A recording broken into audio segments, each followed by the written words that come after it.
1295페이지요. 내가 가지고 있는 성경은 95페이지, 96페이지 그 사이에 있네요. 미가서 6장 6절부터 8절까지 보겠습니다.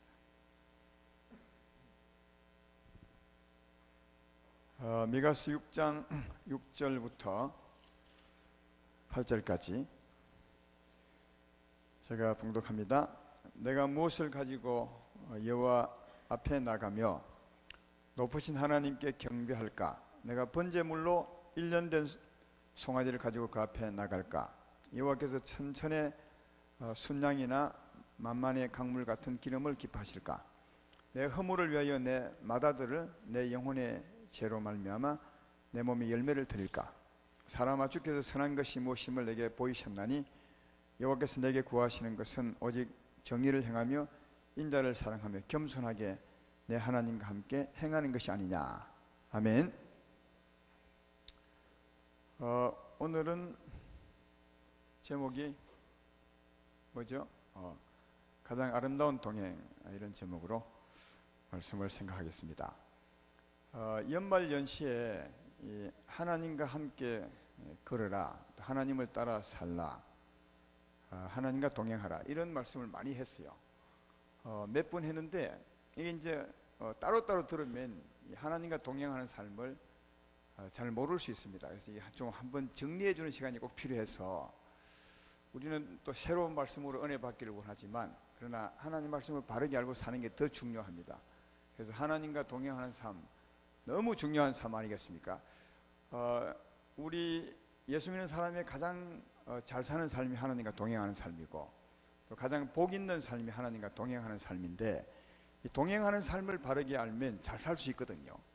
또 하나님의 축복을 받을 수 있거든요. 그래서 하나님과 동행하는 삶이 어떤 것인지 많이 했으니까 좀 짧게 정리를 좀 해주는 시간 갖고 동행하는 삶을 위해서 기도하는 시간 갖도록 그렇게 하겠습니다. 여러분은 세상에서 가장 아름다운 동행이 누구하고 동행하는 것이라고 생각합니까? 아름다운 사랑하는 애인과 함께 동행하는 거요? 또 아니면 사람과 함께 길을 걷는 것, 아니면 짐승과 함께 길을 걷는 것, 어느 게 가장 아름다운 동행이겠습니까? 가장 아름다운 동행은 전 하나님과 함께 하는 것이라고 생각합니다. 왜냐하면 애인과 함께 걸어갈 때도 때때로 싸울 때가 있고 또 유익하지 못할 때가 있습니다.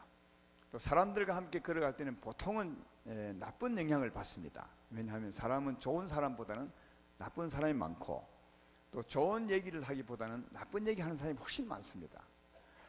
여러분도 하루 중에 이웃과 대화하는 내용을 한번 하루 지나고 난 뒤에 한번 체크를 해보라고요. 오늘 내가 누구를 만났는데 좋은 말을 많이 했는가, 그 사람을 살리는 얘기를 많이 했는가, 아니면은 세상 얘기, 뉴스, 정치 얘기, 싸운 얘기, 욕하는 얘기를 많이 했는가. 보면 제가 보기에는 한 3분의 2, 잘 사는 사람도 한 3분의 1은 잘못된 얘기를 많이 했습니다. 그 잘 사는 사람을 말하는 거예요. 보통 대부분의 사람은 거의 한 90%를 잘못된 얘기하고 살거든요. 그러니까 사람하고 동행한다는 말은 좋은 영향을 끼치기보다는 받기보다는 나쁜 영향을 많이 받습니다. 그러나 하나님과 동행하면 절대로 그렇지 않습니다. 하나님은 동행하는 사람에게 은혜를 줍니다. 지키고 보호해 줍니다.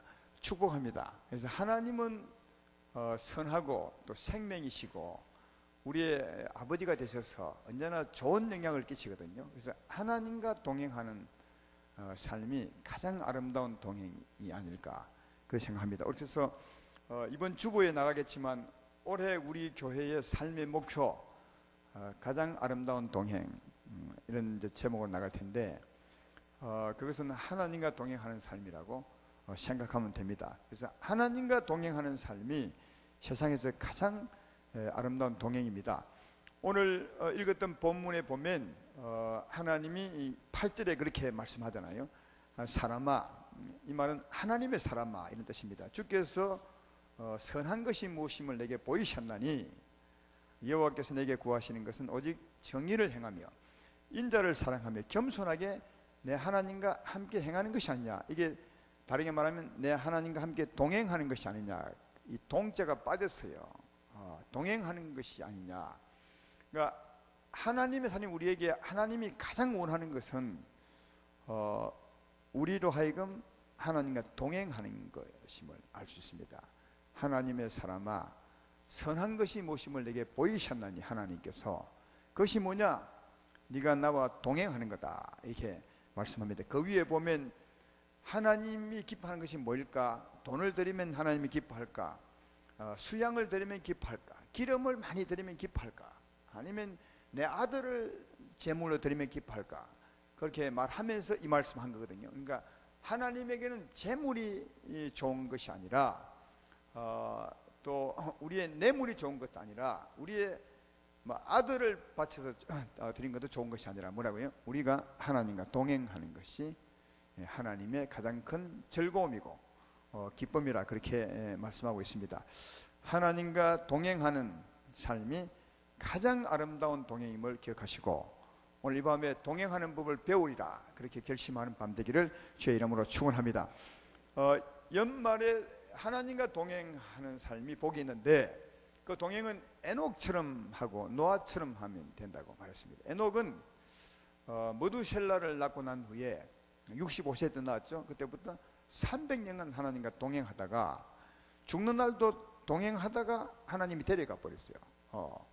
이 땅에서 천국으로 바로 옮겨가 버려요. 죽음을 보지 않고 죽음의 관문을 지나지 않고 바로 그냥 천국으로 옮겨갔습니다. 그것은 전에 말했던 것처럼 이 땅에 사는 삶이나 천국 사는 삶이나 똑같이 살았기 때문에 이 땅에 있는 것이나 저 세상에 가는 것이 같아서 하나님 바로 데리고 가버렸습니다. 죽음을 통과할 이유가 없었습니다. 그러니까 죽음이라는 관문을 통과해서 뭔가 처리할 게 없었습니다. 왜냐하면 하나님과 늘 동행하고 살았으니까. 동행치 못한 삶을 처리하고 하는 게 죽음인데 그 과정을 지날 필요가 없어서 에녹은 바로 하나님께 하나님 손에 의해서 옮긴 바 된 거다. 그래서 에녹은 300년 동안 동행했다고 말합니다.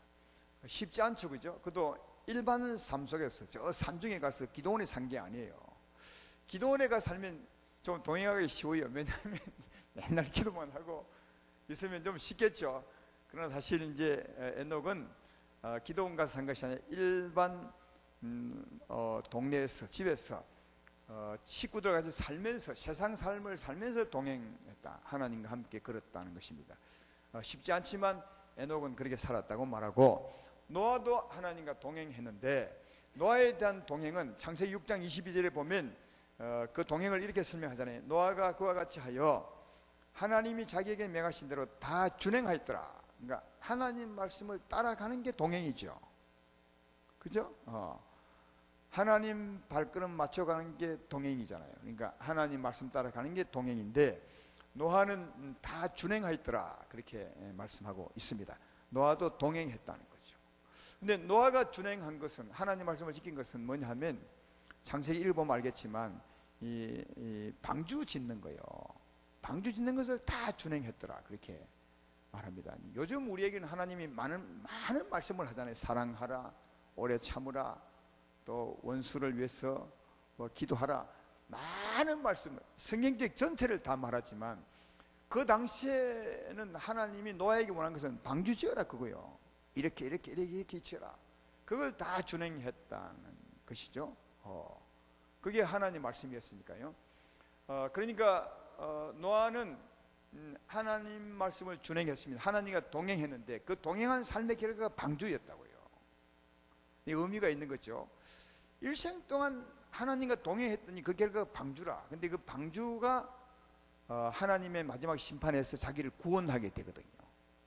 그래서 이것은 오늘날 우리에게 큰 의미가 있다고 말했죠. 우리도 노아처럼 우리가 하나님과 동행하는 삶 살잖아요. 깨어서 사는 삶. 동행하는 것이나 깨어 사는 게 같습니다. 깨어 살아야 하나님과 함께 사는 거죠. 영원히 사는 삶을 사는 것이니까 깨어 사는 삶이죠. 그래서 노아처럼 동행하는 삶을 살 때 그 삶의 결과, 그렇게 산 삶이 마지막 심판에서 나를 구원하는 방주가 된다고요. 그걸 노아에게서 우리에게 교훈해 주고 있는 거예요. 노아가 하나님과 동행한 삶의 결과가 방주였는데 그 방주가 자기를 구원한 것처럼 우리도 노아처럼 하나님과 동행한다면, 깨어 산다면 그 삶의 결과가 마지막 심판 때 우리를 구원하는 방주가 된다. 마태복음 24장 37절로 42절에 분명히 그렇게 말하죠. 노아의 때와 같이 인자의 임함도 그러하리라. 홍수 전에 노아가 방주에 들어가는 날까지 사람들이 먹고 마시고 장가들고 시집가고 있으면서 홍수가 나서 그들을 다 멸하기까지 깨닫지 못하였으니 인자의 임함도 이와 같으리라. 그때에 두 사람이 밭에 있음에 한 사람은 데려가고 한 사람은 버려둠을 당할 것이요, 두 여자가 맷돌질을 하고 있으며 한 사람은 데려가고 한 사람은 버려둠을 당할 것이니라. 그러므로 깨어있으라. 어느 날에 너희 주가 임하는지 너희가 알지 못하니라. 깨어있는 삶은 노아 삶과 비교하고 있어요. 노아가 깨어있었던 것처럼, 하나님과 동행했던 것처럼 너희도 하나님과 노아처럼 동행하면, 노아가 방주를 탔던 것처럼 너희는 어떻게 해요? 그날에 하나님이 데려간다는 거예요.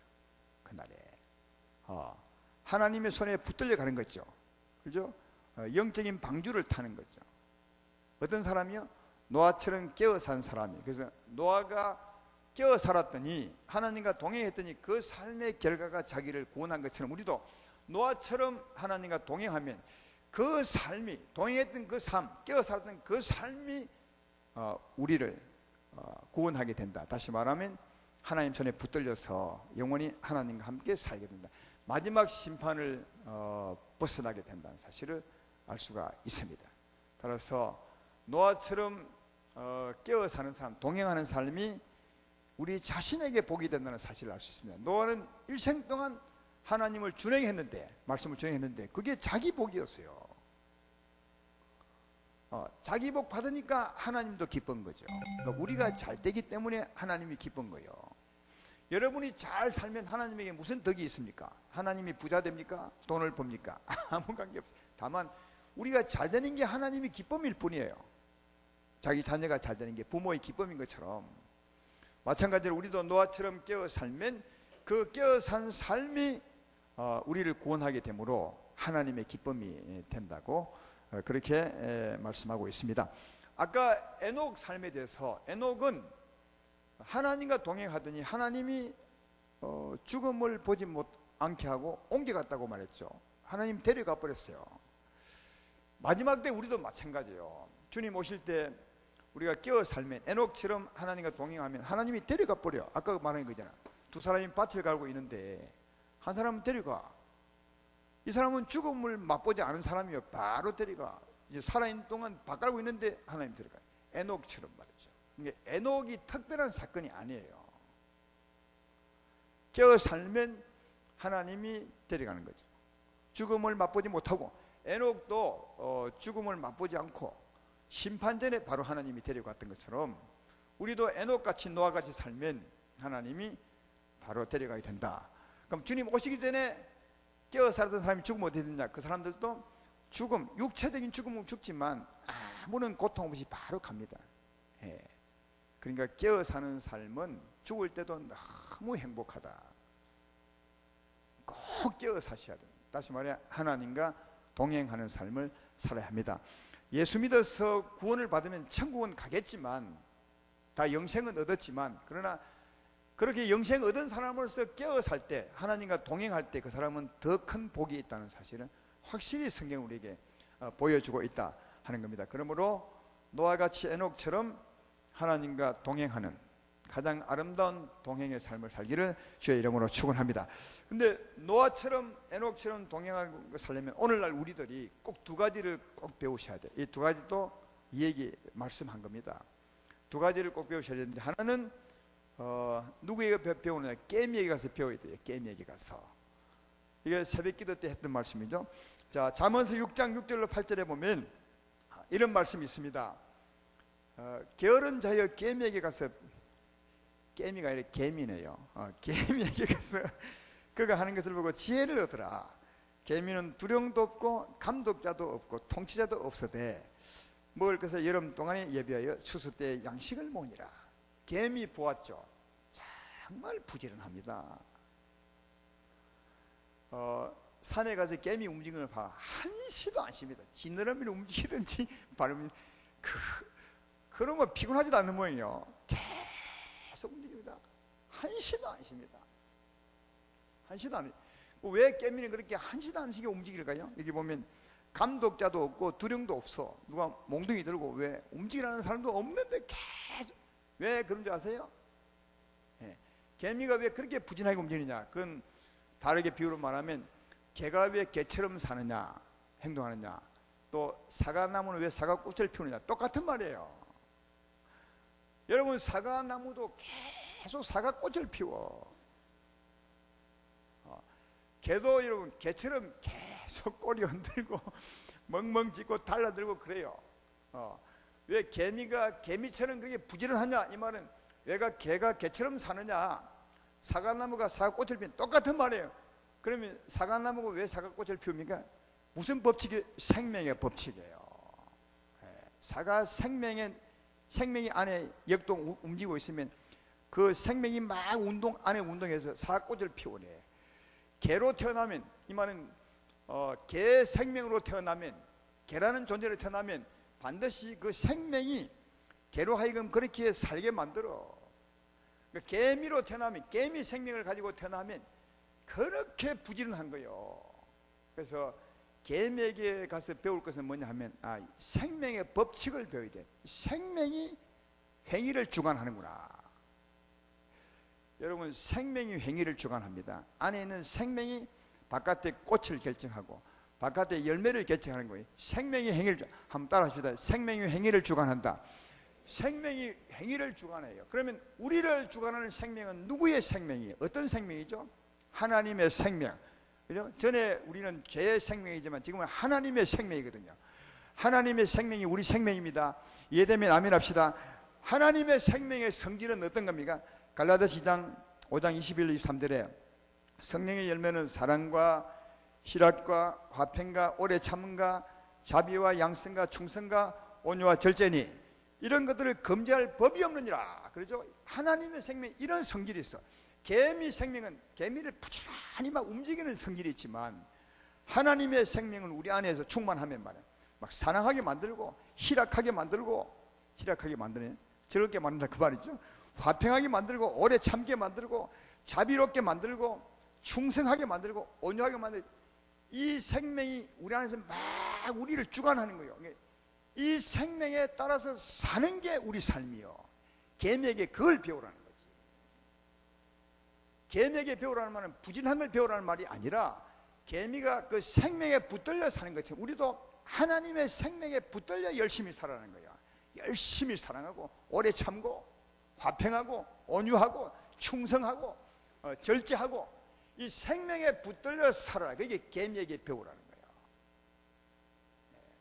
근데 보십시오. 금지할 법이 없다. 이 같은 것을 금지할 법이 없다. 이 말은 이 생명이 나를 주관하면 이 삶을 누가 멈출 사람이 없다는 거예요.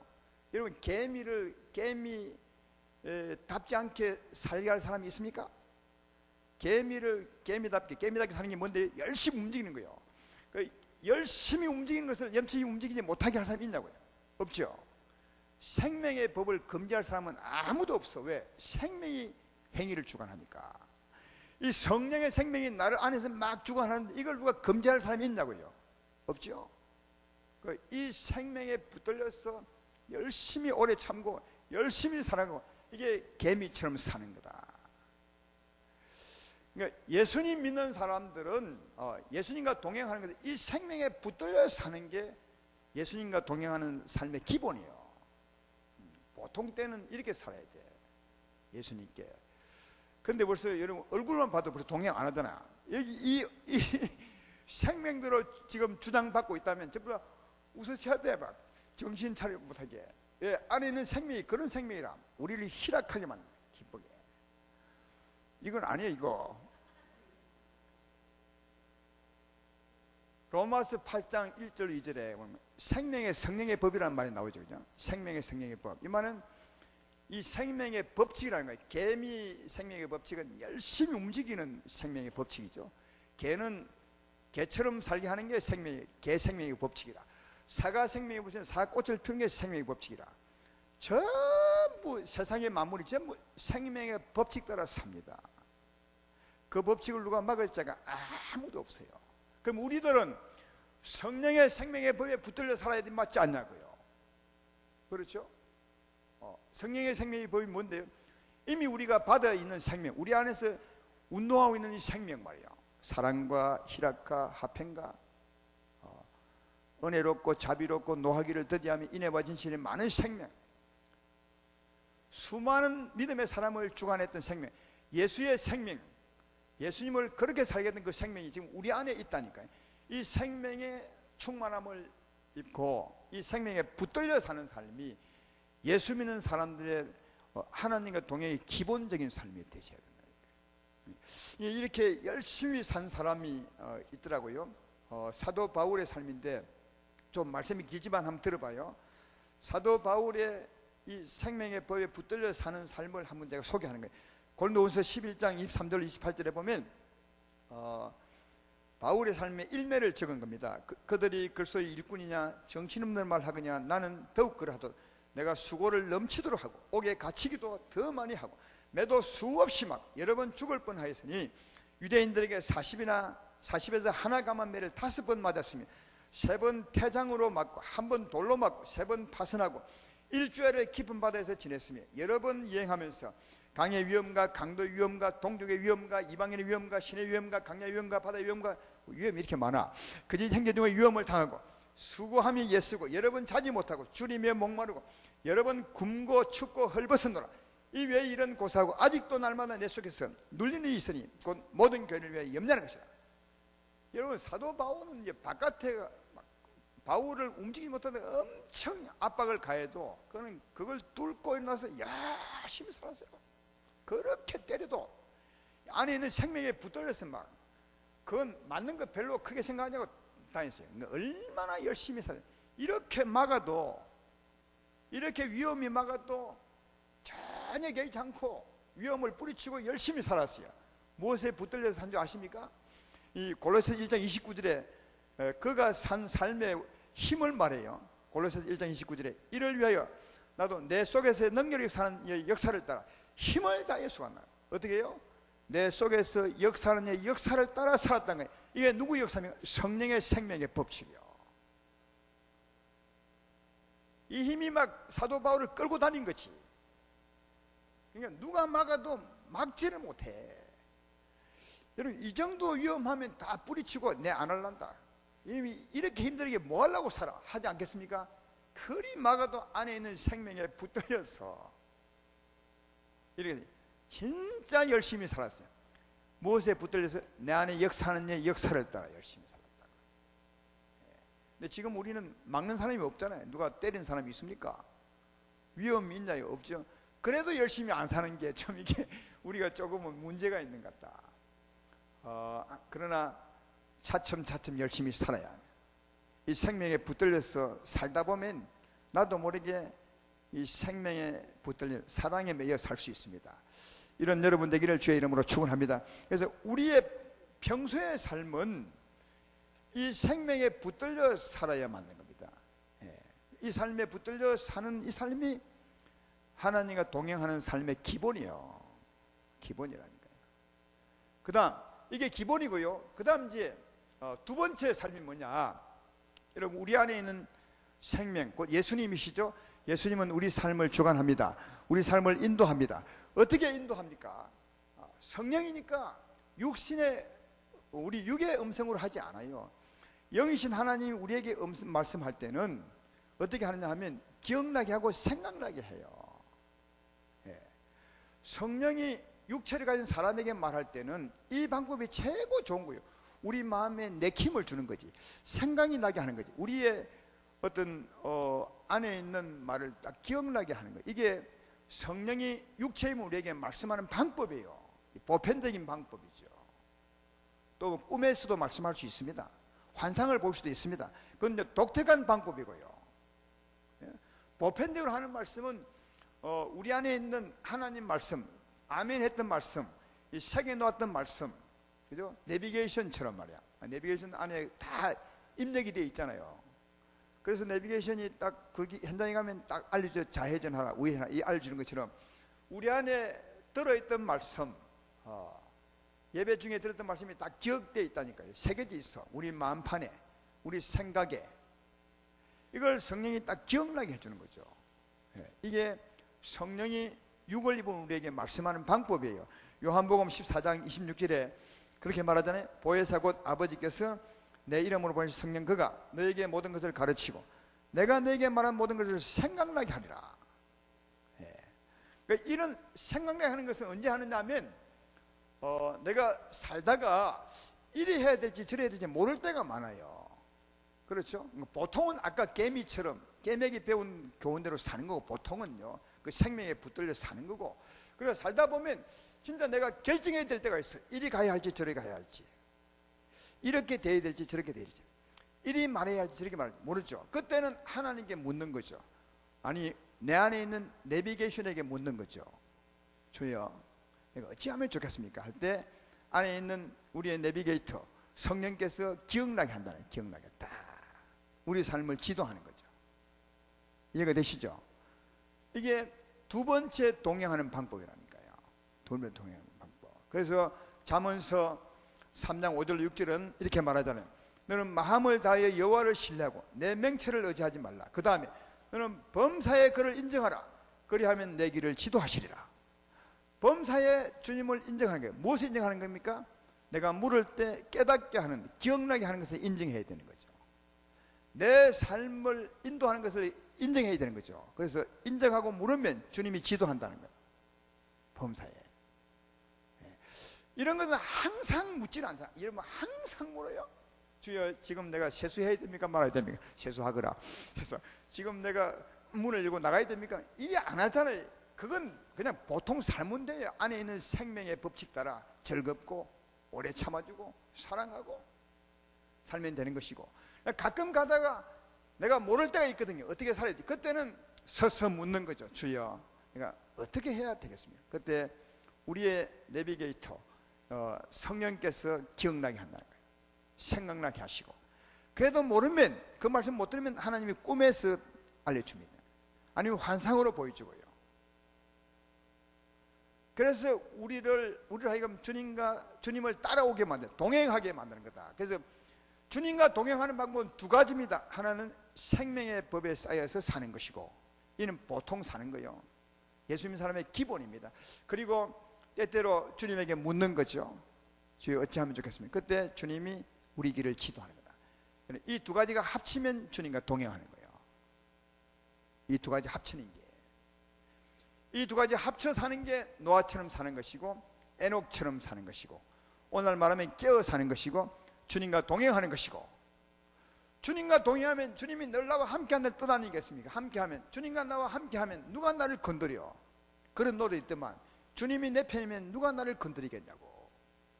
그러니까 하나님과 동행하는 사람이 가장 복 있는 사람인 것은 하나님이 지켜주시고 인도해 주시고 은혜를 주시고 힘 주시고 나를 새롭게 바꾸고 가니까 하나님과 동행하는 것보다 복 있는 사람이 없습니다. 그래서 세상에서 가장 아름다운 동행은 하나님과 동행하는 것이다.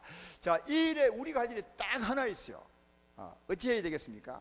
하나님과 동행하려면 우리가 어떤 기도를 해야 되겠습니까? 생명의 충만함을 받으셔야 돼. 성령 충만함을 받으시, 그래야 생명에 붙들려 살지.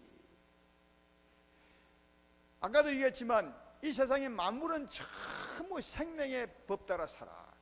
생명의 법에 지배받지 않는 사람이 하나도 없어. 심지어는 예수 믿지 않는 사람도 생명의 법칙을 따라. 그들은 무슨 생명이야? 죄의 생명이야. 그들은 한시도 없이 늘 죄를 따라 살아. 일종의 생명의 법칙을 따라 사는 거죠. 그러니까 모든 만물이 다 죄인을 비롯한 만물이 다 전부 생명의 법칙을 따라 살아. 근데 딱 한 사람 예외가 있어요. 예수 믿는 사람만 생명의 법칙을 어길 때가 많다니까요. 우리 생명은 예수 생명인데 이 생명에 붙들려 살아야 되는데 때때로 죄인의 생명에 붙들려 죄를 짓고 사는 거예요. 그 생명이 이미 우리 게 아닌데 말이요. 그건 우리 게 아니잖아요. 우리 이미 새롭게 거듭났으니까 그 생명은 우리 게 아니에요. 전에 이미 지나간 건데 예수 믿는 사람이 죄를 따라 살 때가 있습니다. 이 유일한 이 경우 예수 믿는 사람이 죄를 따라 살아가는 그것이 생명의 법칙을 어기는 거예요. 이 불법이에요, 불법. 그러니까 우리가 할 것은 생명의 충만함을 입는 것입니다. 성령의 충만함을 입는 것입니다. 이 생명에 붙잡혀야 돼. 이 생명이 내 마음과 생각을 지배하도록 만드셔야 돼. 이게 기도입니다. 주여 내게 역사하사 내 마음을 잡아주시고 내 생각을 잡아주어서 내가 주의 생명의 성령의 법칙에 붙들려 살게 해주십시오. 여러분, 이런 사람도 연습해야 돼. 우리가 그렇잖아요. 우리 벌써 안에 생명이 막 펄펄 끓고 있어도 우리 얼굴은 이렇게 옛날 습관대로 굳어 있어요. 이 생명의 얼굴이 지금 순종 안 하는 거예요. 그렇죠.